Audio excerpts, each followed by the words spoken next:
Bonsoir Michel Sapin, Bonsoir. Merci d'être sur le plateau de BFM TV. Vous êtes ministre du Travail, de l'Emploi, de la Formation professionnelle et du Dialogue social. On va bien sûr parler de l'accord sur la sécurisation de l'emploi, de l'accord chez Renault qui risque très fortement d'être adopté dès la semaine prochaine, du gouvernement, du cap du gouvernement, mais un tout petit mot sur ce qui fait parler un peu aujourd'hui, réagir aujourd'hui. Nicolas Sarkozy qui sort pour la première fois de son silence en autorisant la publication de confidences de valeurs actuelles. Il paraît qu'il a pris cette décision après avoir entendu François Hollande dire à une petite fille au salon de l'agriculture « Nicolas Sarkozy, tu ne le verras plus ». Ça veut dire que pour vous, il appartient déjà au passé. Mais je croyais qu'il avait pris cette décision après avoir entendu M. Fillon dire qu'ils étaient tous les deux égaux. Donc vous voyez, quand on s'interroge pour savoir pourquoi quelqu'un, à un moment donné, a envie de parler, on se trompe toujours de cible. Non, ça l'a pris. Il est incorrigible. C'est lui-même, on le reconnaît. C'est Nicolas Sarkozy. Il parle, peut-être à tort et à travers.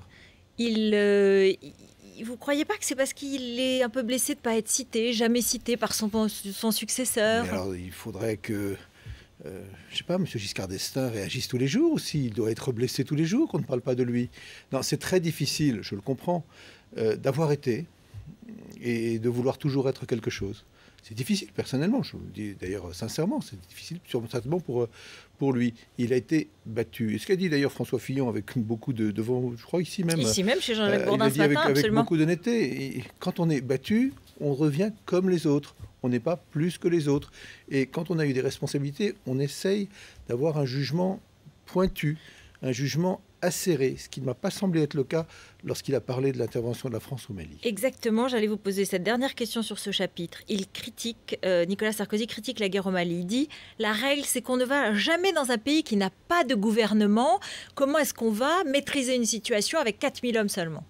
Et en Libye, il y avait un gouvernement. Donc vous voyez bien qu'il parle à tort et à travers. Il parle sans penser. Il parle uniquement... Et ça ne doit pas être une conduite pour un homme politique avec l'envie de critiquer son successeur. Ça ne suffit pas. Il est blessé, quoi. Je le crois blessé.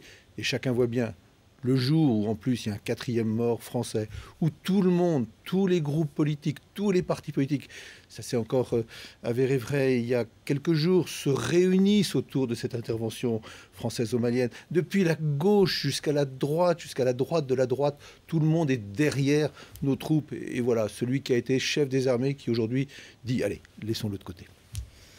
L'accord sur la sécurisation de l'emploi. Au Conseil des ministres ce matin, on en parle beaucoup, depuis quelques jours évidemment. Je voudrais qu'on parle de quelques questions précises.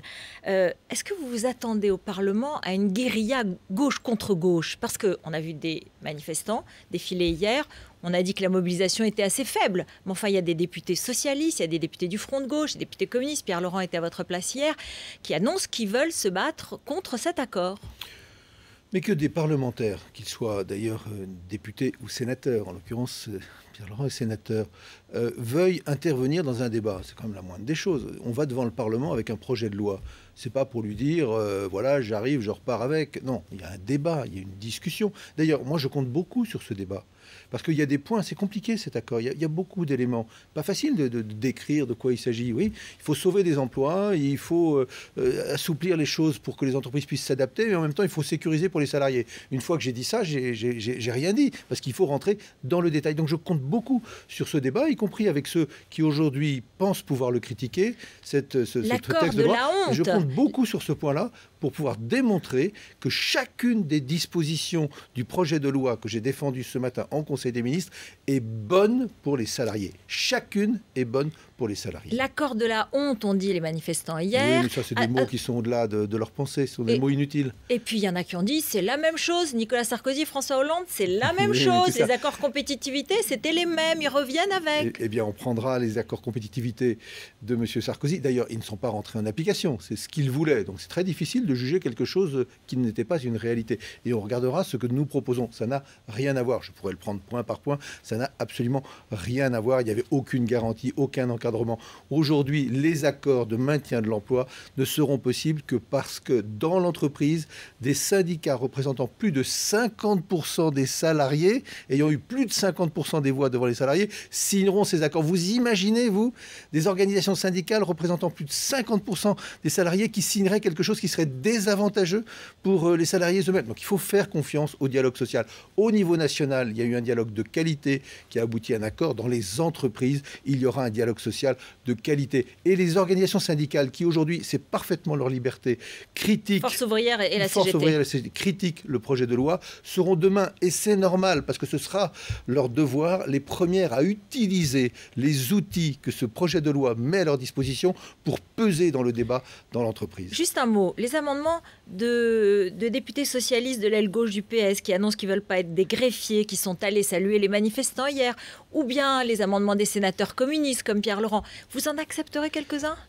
Il y a des choses qui sont différentes, mais le groupe socialiste, ce n'est pas 3 députés, ce sont 300 députés. Donc, faisons la part des choses. Le groupe socialiste, je les ai rencontrés souvent, longuement.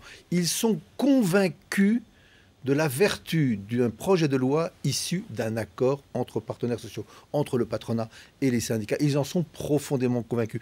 Et ils savent qu'on ne regarde pas un texte de loi issu d'un accord entre partenaires sociaux comme un autre texte de loi. Parce qu'il faut respecter, il faut être loyal vis-à-vis de ceux qui ont négocié. Sinon, ce n'est pas la peine de demander aux gens de négocier, si c'est pour passer par-dessus l'épaule le résultat de cette négociation. Ils en sont profondément convaincus. Mais la ligne rouge, c'est l'équilibre, c'est le respect, c'est la loyauté vis-à-vis de ceux qui ont négocié. C'est ce que j'ai fait en écrivant le texte de loi, parce qu'on dit toujours on a recopié. Non, vous avez modifié des choses, vous avez complété des choses. Un accord entre partenaires sociaux, ce n'est pas un texte de loi, il faut écrire la loi. J'ai écrit la loi avec la volonté de loyauté vis-à-vis de ceux qui ont négocié et qui ont abouti majoritairement à un accord, et avec la volonté de transparence et de respect des autres organisations, parce que quand on écrit la loi, on n'écrit pas la loi pour les seuls signataires d'un accord, on écrit la loi pour tous les Français. Alors Jean-Marc Germain, qui est le rapporteur de ce projet de loi, a dit « Les syndicats ont bâti les murs, Michel Sapin a fait le toit, à nous de mettre les portes et les fenêtres ». Moi, je trouve que ce n'est pas tout à fait la retranscription intégrale. Ensuite, il continue, il dit « Bon, par exemple, sur la mobilité, on ne pourra pas demander à un salarié d'aller à l'autre bout de la France ou de faire 1h30 de voiture. » Évidemment, donc tout vous ça serez est tellement... là-dessus. C'est pas que je suis d'accord, c'est que c'est comme ça dans le texte. Donc j'apprécie beaucoup le travail du rapporteur. Le texte est connu depuis ce matin. Donc c'est sur le texte que l'on doit travailler et c'est le texte que l'on doit analyser. Évidemment, je n'ai jamais proposé que l'on puisse muter quelqu'un à 200 km de chez lui. Évidemment, ça n'est pas possible. Ça n'est possible, ces mutations, que dans le cadre d'un accord dans l'entreprise, des organisations syndicales qui donnent leur accord. Et vous pensez qu'elles vont accepter que ce soit pire qu'aujourd'hui ? Non. Demain, par l'accord, il y aura des mobilités possibles, mais qui seront des mobilités respectueuses de la vie personnelle, de la vie familiale et bien entendu des durées de trajet de chacun des salariés. On peut avoir plus de souplesse en respectant les salariés. C'est ça le cœur de ce projet, de la sécurité pour les entreprises, mais de la sécurité pour les salariés. L'UMP votera je n'en sais rien, il faut lui reposer la question. Je sais que sur des textes, mais je pense que c'est un texte qui dépasse tout cela. C'est un texte qui devrait emporter une conviction profonde. C'est un texte, je le répète, qui n'est pas simplement le produit d'une volonté politique, d'un parti politique, même si François Hollande était le partisan d'un texte de cette nature pendant toute la campagne électorale. C'est le produit du dialogue entre ceux qui connaissent l'entreprise, ceux qui dirigent dans l'entreprise, ceux qui sont salariés de cette entreprise. Ça a une valeur très différente. Et donc, si derrière cela, on entraîne largement, tant mieux. Je ne vais pas aller chercher des clivages inutiles s'il n'y a pas de raison de trouver des clivages. Jean-Loup Borloo a dit qu'il le votera. Certains disent on le votera, mais attention, il ne faut pas qu'il soit trop modifié par les députés socialistes. Il ne faut pas qu'il soit charcuté, il faut qu'il ne soit pas modifié. Voilà, très bien, ça permettra à chacun de juger en fonction de cela. Je suis sûr que le Parlement français apportera sa pierre. Je ne sais pas si ça sera une porte ou une fenêtre. Il apportera sa pierre dans le respect de l'équilibre des accords qui ont été conclus entre partenaires sociaux. L'accord de compétitivité à Renault. Avant ça, juste un mot sur les syndicats qui ont signé l'accord du 11 janvier. Oui, c'est parce qu'on parle toujours de ceux qui s'y opposent, voilà. Mais il y en a trois qui sont plus nombreux que deux. CFTC et CFDT. Mais il y a une loi sur la représentativité dans lesquelles ces deux premiers syndicats, CFE-CGC et CFTC, ne seront peut-être pas considérés comme représentatifs. Il paraît que vous le savez. Non, moi je ne sais rien. Il paraît que vous le savez déjà, c'est ce que dit le Canard enchaîné aujourd'hui. Et que vous avez fait en sorte mes informations dans le Canard enchaîné, ça se saurait. Bien, l'accord a été signé en fonction du droit d'aujourd'hui. Le droit d'aujourd'hui, c'est celui qu'on applique depuis des années et des années, c'est qu'il y a 5 organisations syndicales qui peuvent négocier, et lorsqu'il y en a 3, il y a une majorité. 3, c'est plus que 2. L'accord d'aujourd'hui est un accord majoritaire. Demain, il y a de nouvelles règles qui sont de bonnes règles, que nous avons soutenues alors que nous étions dans l'opposition. De bonnes règles. La représentativité, ça sera en fonction du vote dans les entreprises, du vote. Et alors, si ces deux syndicats, par exemple, ne l'étaient l'étaient plus représentatifs, est-ce que cet accord ne sera pas caduque? Est-ce qu'il sera toujours aussi légitime? Moi, je ne fais pas la politique avec les si. Je veux dire simplement les choses très clairement. Les résultats seront connus le 29 mars. Le 29 mars, c'est avant le 2 avril. Le 2 avril, c'est le jour de l'ouverture du débat à l'Assemblée nationale. Donc tout cela sera transparent, sera connu. Chacun pourra faire les commentaires qu'il voudra. Et moi, je n'ai qu'un seul commentaire à ce stade-là. Je recommande à chacun la prudence dans les commentaires sur des résultats que personne ne connaît. L'accord Renault. FO Renault le signe. Aujourd'hui, on l'apprend. Oui, c'est bien d'ailleurs. Hein. Vous dites en souriant à Jean-Claude Mailly, alors vous êtes dans la rue pendant que vos troupes signent les accords compétitivité dans les entreprises? Ce sont des choses sérieuses et que... Vous n'en profitez pas un peu? Non, mais je ne veux pas faire comme ça et ce n'est pas du tout comme ça que je le ressens. Que des organisations syndicales débattent dans l'entreprise difficilement, discutent pied à pied pour défendre les salariés qu'elles représentent. C'est la moindre des choses. C'est ce qu'a fait FO avec la CGC ou la CFDT. La CGT a participé aussi à ces négociations. Au bout du compte, est-ce qu'il sera exemplaire pour vous, cet accord? C'est, je pense, un bon accord dans les conditions d'aujourd'hui. Je pense que c'est ce qui permet de sauvegarder de l'emploi, là encore, y compris avec du rapatriement de capacité de travailler de nouvelles voitures en France. C'est ça qui permet en particulier de sauver tous les sites. C'est un modèle ou pas? Non, je voulais vous dire, cet accord n'est pas conclu dans les conditions de la loi que je propose. Dans le cadre de la nouvelle loi, l'accord aurait été forcément meilleur encore que celui d'aujourd'hui. Forcément. Et je vous prends un exemple. On pose la question à M. Carlos Ghosn. Est-ce que vous allez diminuer votre salaire? Ça, c'est l'ancien système. Il n'est pas obligé de le faire. Nouveau système, il sera obligé, puisqu'il demande des efforts à ses salariés, de faire un effort lui-même. Les retraites, est-ce que sincèrement vous pouvez faire... Ça, c'est pas dans le projet de loi. Non, pas encore. C'est le prochain, c'est la prochaine négociation. Mais est-ce que vous pouvez faire un mea culpa sincère ce soir en disant... On a condamné la réforme de Sarkozy, on est sorti dans la rue, on a dit qu'elle était inopportune... Mais aujourd'hui, on est obligé d'en refaire une, parce que ce n'était pas suffisant. Alors je vais vous faire il va falloir y aller aussi. Alors le seul mea culpa que je vais faire, c'est celui qui me permet de constater qu'on a eu totalement et complètement raison. Soyons francs, voilà. Et réformer les retraites, c'est pas... C'était pas assez peut-être, mais il fallait commencer. Mais réformer les retraites, c'est pas une seule manière de faire. Il y a des manières différentes de faire. La réforme des retraites menée par Nicolas Sarkozy, elle était injuste, nous l'avons dit, tout le monde le constate. Et elle était inefficace, on leur a dit. Et ils nous ont dit non, ça y est, c'est sauvé jusqu'en 2020. Boum! On s'aperçoit aujourd'hui que rien n'est sauvé, que le déficit est là et qu'il faut recommencer. La réforme était mauvaise, il faut donc en mener une autre et le faire dans de bonnes conditions qui mettent de la justice dans le dispositif et qui permettent de la pérennité. Que quand on est aujourd'hui à l'âge de 35 ans, on ne s'inquiète pas pour savoir quelle retraite on aura dans 30 ans. Parce que ça, c'est ça la responsabilité des politiques. Qu'est-ce que vous excluez d'emblée? Parce que vous dites, bon, l'allongement de la durée de cotisation, c'est une piste. Qu'est-ce que vous excluez? La baisse des pensions, la hausse des cotisations? D'emblée, vous dites non, il n'y aura pas de baisse des pensions ou pas? Vous êtes tous extraordinaires et c'est normal que vous agissiez ainsi. Nous commençons une concertation, nous commençons une négociation et vous voudriez qu'on vous donne le résultat de la négociation avant d'avoir commencé. Celui qui faisait comme ça, c'est celui que vous avez nommé au départ, Nicolas Sarkozy. Nous, on ne fait pas comme ça. Ce n'est pas notre méthode. Notre méthode, elle respecte ceux à qui on demande leur opinion. Vous voulez rien dire pour le moment. Donc, il y a des choses qui sont sur la table. Chacun connaît tous ces curseurs qu'on peut bouger pour essayer de sauver le système des retraites. C'est à partir de là que la concertation s'ouvre.